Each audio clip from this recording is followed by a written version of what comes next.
Avanza la tarde. A ver, hay un tema bien interesante que queremos compartir. El trastorno simulado de Rodrigo Rojas Báez. Mira, el ex convencional padecería este trastorno que se llama facticio de simulación, que implica la producción de enfermedades o lesiones o la exageración de síntomas o de discapacidades para engañar a otras personas. Nos quedó claro, ¿no? Con él. De acuerdo al informe del Servicio Médico Legal, fue esto tras un peritaje que realizó a las fichas clínicas entregadas por el imputado para justificar esta supuesta enfermedad. ¿Existe realmente? Queremos hablar con el médico psiquiatra y perito forense de la Defensoría Penal Pública y además de la Corte de Apelaciones de Santiago, Rodrigo Paz, a quien saludamos. ¿Cómo está, Rodrigo? Hola, muy buenas tardes. Estoy mordiéndome la lengua porque para poder hablar de este tema quiero partir diciendo que estoy en completo desacuerdo con el diagnóstico que hizo mi colega el doctor Ítalo Cigala en cuanto a que esta persona tendría un trastorno facticio, ¿ya? O síndrome de Munchausen, como también se le conoce. Y espero poder explicar lo más brevemente que pueda por qué me parece que patologizar a esta persona, asignarle una enfermedad mental, es hacerle un chueco favor a las personas que padecen verdaderas enfermedades mentales, que los hacen inimputables o parcialmente imputables ante los tribunales de justicia, que es justamente el trabajo que yo hago. Mi trabajo como perito en la Defensoría Penal Pública en la Corte de Apelaciones de Santiago es justamente establecer cuando una persona que está en conflicto con la justicia, si padece o no de condiciones mentales, de patologías psiquiátricas que los hacen inimputables, que finalmente los eximen de responsabilidad penal. Sí. Y si efectivamente Rojas Báez tuviera un trastorno facticio, claro que podría ser perfectamente desusado por su defensa como un argumento para al menos atenuar su responsabilidad penal. Antes de escuchar su explicación sobre por qué usted cree que no, ¿existe el trastorno facticio de simulación? Eso está. A ver, lo que pasa es que, primero el trastorno facticio y la simulación son dos cosas completamente diferentes. ¿Ya? Ya. Voy a explicar por qué. Existe el trastorno facticio, también conocido como síndrome de Munchausen. Sí. Y para aquellos que leían las revistas, las historietas antiguas de Mampato, no sé si ustedes vieron. Sí, claro. Se me cayó el carnet a mí a lo mejor, pero yo supe de la existencia del varón Munchausen porque en el Mampato antiguo, ¿va?, se reproducían las historias de este hombre que era un mitómano que tenía unas historias maravillosas, digamos, disparaba con una escopeta y podía matar a 100 pasos, inventaba una historia fantástica, ¿no es cierto? Bueno, a propósito de este personaje, ¿ya? Existe esta categoría diagnóstica que alude a personas que tienen, que mienten, que deliberadamente fabrican, incluso muchas veces llegan a producirse enfermedades a sí mismos, inyectarse insulina para generar comas diabéticos o hiperglicémicos, se pueden provocar lesiones. A veces hay una forma de trastorno facticio por poder que se llama que son mamás que enferman a sus hijos deliberadamente, conscientemente, porque necesitan, por una razón interna, psiquiátrica, psicológica, necesitan aparecer enfermos ante la sociedad por razones, en fin, complejas de explicar ahora. Eso, lo propio del trastorno facticio, es que no hay ninguna ganancia externa al hecho mismo de estar enfermo, ¿ya? Las personas que sufren de síndrome de Munchausen, de trastorno facticio, son compelidos a deliberadamente enfermarse o parecer enfermos porque necesitan patológicamente ocupar el rol de enfermos sin que eso les signifique ninguna ganancia, al revés. Construir identidad con eso, ¿no? Como carta de presentación. Perfecto, Álvaro. ¿Sí? Perfecto, Álvaro, exactamente. Ya. Es un problema que está vinculado con la conformación de la identidad. Son personas que patológicamente necesitan ser y parecer enfermos, ¿ya? Okay. ¿Qué es lo que diferencia de la simulación, evidentemente? La simulación probablemente se diferencia en ese aspecto. Es para ganar algo, para obtener una ganancia. Exactamente. Entonces, cuando ustedes revisan la clasificación internacional de enfermedades, el manual diagnóstico DSM-5, lo primero que se dice es que para hacer el diagnóstico se debe excluir que el paciente o el potencial paciente está fabricando deliberadamente estos síntomas o signos de enfermedad para obtener una ganancia. Por ejemplo, recolectar dinero, un estafador, ¿no es cierto? Para, por ejemplo, hacer una carrera política, qué sé yo. Hay mil razones por las cuales, bueno, por ejemplo, voy a decir esto. Cuando un niño simula tener fiebre, y yo recuerdo haberlo hecho, no sé ustedes, para no ir al colegio. El termómetro en la estufa, para no ir al colegio, ¿se fija? ¿Ya? Y obviamente eso no es una patología psiquiátrica, ¿no es cierto? Salvo que el niño lo empieza a hacer de una manera compulsiva.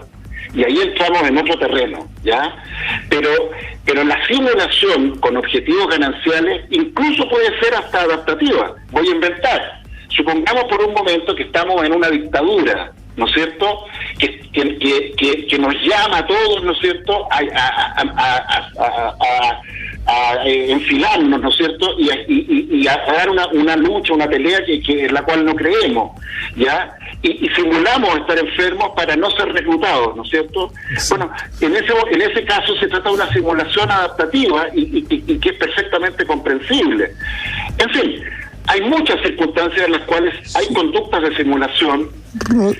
La mayoría de ellas tienen objetivos no muy santos y derechamente en algunos casos son verdaderos estafadores. Rodrigo, y en tu caso como perito forense, es común que se esgrima precisamente uno u otro, yo me imagino más bien el síndrome de Munchausen. Sí, claro, de Munchausen, como eximente de responsabilidad penal. ¿Es común que se esgriman en tribunales? No, es rarísimo, entre otras cosas porque el síndrome de Munchausen es una condición rarísima. O sea, para entender un poco, ustedes tienen que imaginar a una persona que por razones complejas de su dinamismo interior, y aquí la palabra identidad a la cual tú aludías, Álvaro, me parece central, sí. Es una persona que por razones de patologías psicológicas, de dinamismo muy enfermo, necesita instalarse en ese rol de manera crónica y permanente. No es hipocondría. Incluso con riesgo para su propia... Lo que pasa es que con riesgo para su propia vida o la de sus hijos. Claro, o sea, se provoca una... Exacto. De hecho, hay una forma que es la que a veces puede llegar a tribunales de justicia. A mí no me ha tocado directamente verlo, afortunadamente, que son madres que simulan una enfermedad en sus hijos. Y sus hijos muchas veces terminan muertos. Y la característica de estas mamás es que recorren hospitales. Una manera de reconocer cuando hay un síndrome de Munchausen en una mamá, por poder, como se le llama, y es una de las cosas más difíciles de diagnosticar, es cuando usted tienen a una mamá, un papá, realmente una mamá, que empieza a hacer, recorre hospitales con un niño que nunca se mejora, y va cambiando de médico, y el niño se va agravando y a veces termina muerto. Y claro que hay toda una polémica cuando realmente un síndrome de Munchausen, de si esa mamá es una pérfida, malévola, digamos, que merece todo el castigo de la ley, o es una persona enferma. Yo soy de los que creo que cuando se establece que efectivamente un síndrome de Munchausen de esa naturaleza, esa mamá está enferma, es una enferma mental. Rodrigo, usted al principio decía categóricamente que pensaba que no tenía esta enfermedad. ¿Derechamente es un estafador para usted, Rojas Báez? ¿Perdón? ¿Derechamente es un estafador? ¿Está utilizando esto para seguir estafando? ¿No está enfermo? O sea, yo creo que yo no conozco los detalles y obviamente no soy el perito llamado a evaluar el caso específico de este señor, pero de lo que ha trascendido a la luz pública y de lo que pude alcanzar a revisar en la formalización que se le hizo, que entiendo que fue hace un par de días atrás, todo apunta a que este hombre es un estafador. Entiendo que recolectó alrededor de 13 millones de pesos simulando este cáncer que nunca tuvo. Bueno, eso es impensable en un síndrome de Munchausen, en un trastorno facticio. ¿Me sigue? No es una característica. Es una simulación. Una simulación, no es una característica. Es una simulación de un estafador, de un psicópata. Es el ardid para obtener un beneficio, digamos, un ardid, Exacto. Es un ardid, exacto. Es una treta, en fin, de alguien que no está enfermo, que lo hace con un objetivo, con una ganancia evidente. Nada más lejos de una condición mental, de una patología psiquiátrica que, insisto, afortunadamente los casos de Munchausen son rarísimos. Sí, acá nos escribe un auditor, dice: los trastornos de personalidad conservan indemne el sentido de la realidad y no constituyen inimputabilidad. Dice ejemplos: sociopatía, síndrome de Medea. Las enfermedades psiquiátricas propiamente tales sí afectan el sentido de la realidad y causan inimputabilidad. Eso es lo que nos escribe una auditora. Absolutamente de acuerdo. Yo creo que va de mitómano, más que el síndrome de Munchausen. A ver, lo que pasa es que la mitomanía es una expresión un poco laxa. Mire. La característica de las mentiras de los pacientes con Munchausen tiene una característica muy peculiar que se llama pseudología fantástica, que es una forma de mentir donde se elaboran, por eso justamente que se acuñó el término Munchausen, porque son elaboraciones muy elaboradas, muy complejas, muy fantasiosas, pero donde se da una característica muy especial de que la persona que fabrica esta mentira, que construye esta mentira, la cree, termina creyéndola. Incluso es tan así que cuando se confronta a estas personas suelen reaccionar muy agresivamente, muy paranoidamente, porque terminan creyendo sus mentiras. Y de nuevo, nada cercano siquiera a esta persona, que de hecho entiendo que reconoció con toda tranquilidad que él había mentido. Sí. El paciente Munchausen, el paciente facticio, no se da cuenta. Nunca va a reconocer que mintió. De hecho, por eso es que es tan difícil de tratar esta psicopatología. Sí, de hecho, como parte de la confesión que se ha conocido en los últimos días, también él reconoció explícitamente que cometió un error. Dice, fue un error muy grave. Bueno, yo creo que decir un error, a mí me parece que lo revela él en su dimensión más psicopática.